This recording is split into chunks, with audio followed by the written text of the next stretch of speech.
The sky looks awfully high, but you must give it a try. You build your rocket with nuts, bolts and sprockets.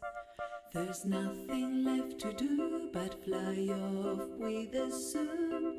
Turn left and then turn right, what a beautiful sight. Come back soon and collect the moon. Put it in your bag for safekeeping. Yes, in several situations it has affected the way that I learned. Like in one class I took last semester, in one of the rooms a light broke and it just kept flickering. And then I couldn't even stay in that class for the rest of the day and end up falling behind. And later on they end up fixing the problem, but I end up missing the content from that class and had to make it up. I mean, autism, I think, is complicated to understand, but the fact that it's a spectrum disorder makes it even harder to comprehend, because you can have very mild autism. It may not even be diagnosed until later in life or until a certain situation comes up. But you could also have more severe symptoms. So you could be, very much a highly functioning young person. Even if you're diagnosed, it doesn't necessarily mean you're going to have the same symptoms as another person with autism. But you must give it a try. You build your rocket with nuts, bolts and sprockets.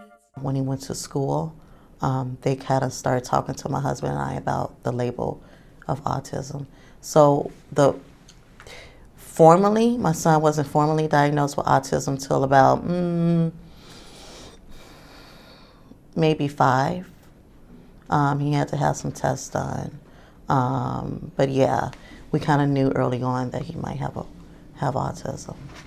When I'm out in the community with my son, it's always an educational experience because my son is not verbal, or so I find myself explaining to a parent or a child out in the community, explaining my son's actions or inability to act. If autism affects the family, they are more prone to learn about autism. If it doesn't, then for the most part, a lot of families or a lot of people don't really care. Autism is a spectrum. There's people that might mildly be affected, and there's people that have more severity in their symptoms.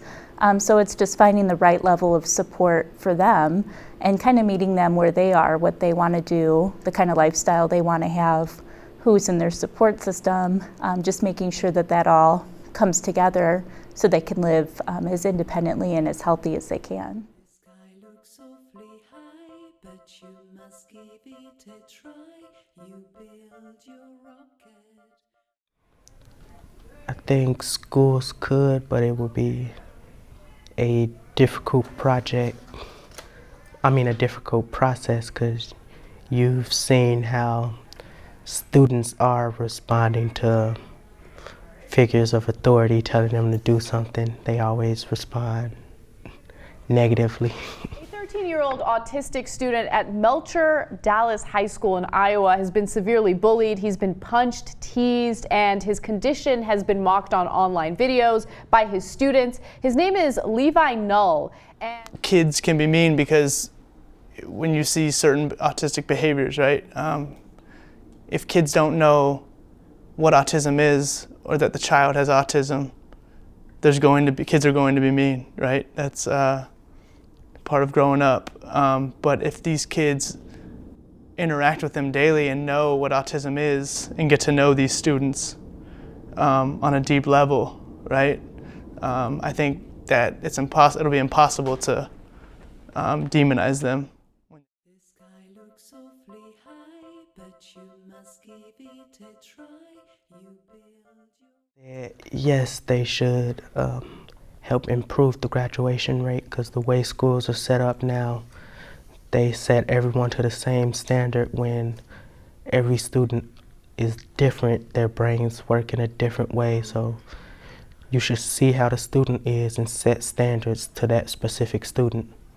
And that will help more than just kids with autism. 18-year-old Christopher Campagna goes to the Forum School in Waldwick, New Jersey. It's a private, nonprofit school serving children with autism and related learning challenges. His journey to get here was long and expensive. My son attends public school, but he's in a public school out in the suburbs. As an educator, I probably shouldn't say this, but let's just say that I'm more pleased with the specialized services he receives in the suburbs. And I always joke with my friends and say, you know, if I had to move back to the city, if my son had to go to a city school, I don't know, I would do whatever I can to make sure I stay out in the suburbs. I usually get more help from my teachers, usually because that helps me learn best. Like usually after classes, I usually set up meetings with most of my teachers to make sure that I have everything down. And I think if you're a young person who's struggling with autism, that affects your communication, maybe how comfortable you feel, maybe some of the social cues that happen during interviews. So, you know, having that support, especially for job preparation, would be really, really helpful for people. There's some agencies that help people with developmental disabilities find work.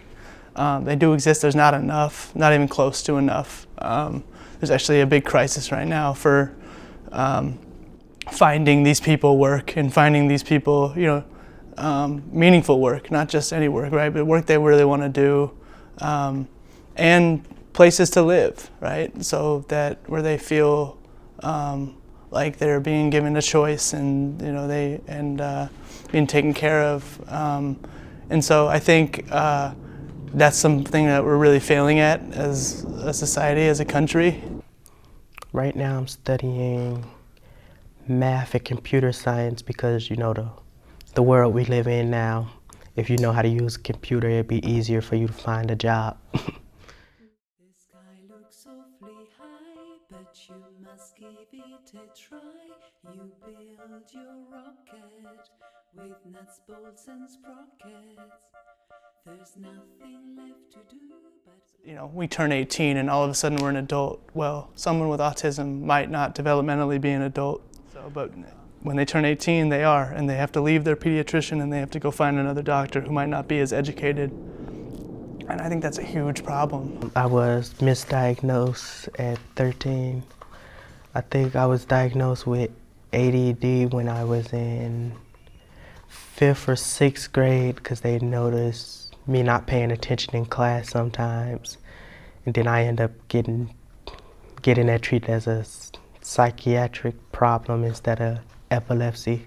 And you have to go to whoever's under your insurance plan. And it's unfortunate with people that have autism because sometimes they connect better and communicate better with certain providers, or, you know, there's a lot that goes into the communication. So it's hard when you restrict who they can see. They may not have that connection. I think having more flexibility is just always generally better.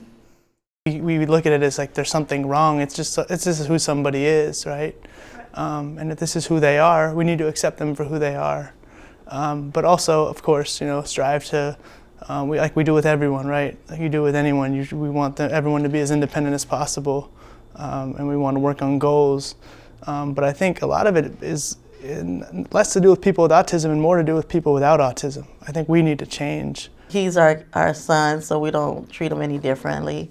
We give him hugs and kisses and praise and rewards, as well as consequences when he does something he shouldn't be doing. So we don't treat him any different than the other kids in the home.